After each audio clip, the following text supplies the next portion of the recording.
रहमतुल्लाहि व बरकातुहू। अल्हम्दुलिल्लाहि वकफ़ा व सलामुन अला इबादिहिल्लज़ीना इस्तफ़ा, अम्मा बाद।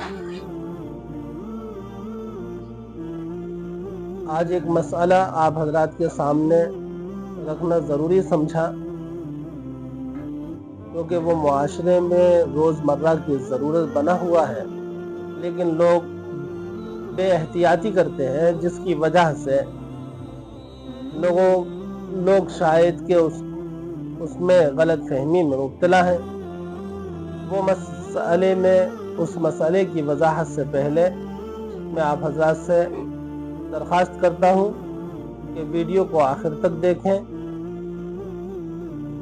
चैनल को सब्सक्राइब करना हरगिज़ ना भूलें और वीडियो को दूसरों तक शेयर करें ताकि दूसरे भाइयों को भी फ़ायदा पहुंच सके।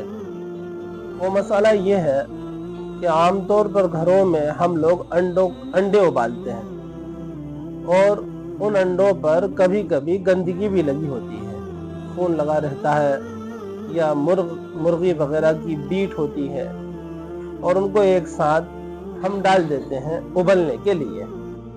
उनको साफ नहीं करते हैं, उनको धोते नहीं हैं, तो ये अमल गंदगी होने की वजह से कराहत से खाली नहीं है।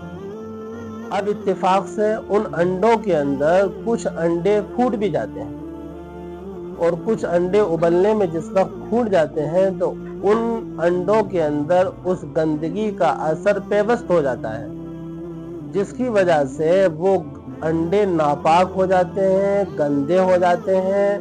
वो फूटे हुए अंडे और उनका खाना दुरुस्त नहीं होता है, जायज़ नहीं है उनका खाना। इसलिए अंडों के सिलसिले में सबसे बेहतर तरीका ये है कि उनको धोकर उबाले जाए। घरों में तो ख़ास तौर पर ख्याल रखा जाए, या जिन ईमान वाले भाइयों की दुकानें हैं तो उनको भी एहतियात रखना ज़रूरी है, ताकि वो भी दूसरों को गलत चीज़ या ख़राब चीज़ न खिलाएं, उसका गुनाह उन पर होगा।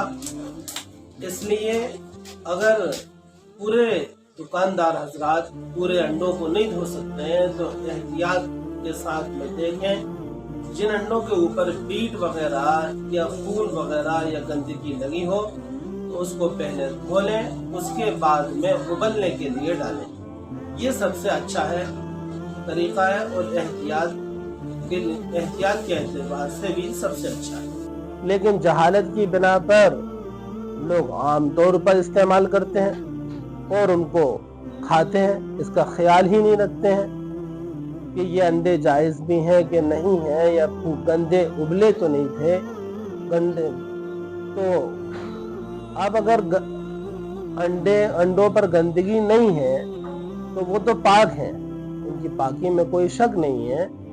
लेकिन जिन अंडों पर गंदगी लगी थी उन अंडों को भी साथ में डाल दिया, और फिर उसमें कुछ फूटे और उसमें गंदगी पेवस्त हो गई, पानी के जरिए से लामुहाना हो ही जाएगी, तो उस मौके पर फिर उनका इस्तेमाल करना जायज़ नहीं होता है। लेकिन मुआशरे में ये बात आमतौर पर देखी जाती है कि लोग बेहतियाती के साथ इस्तेमाल करते हैं, इसका फ़र्क ही महसूस नहीं करते हैं।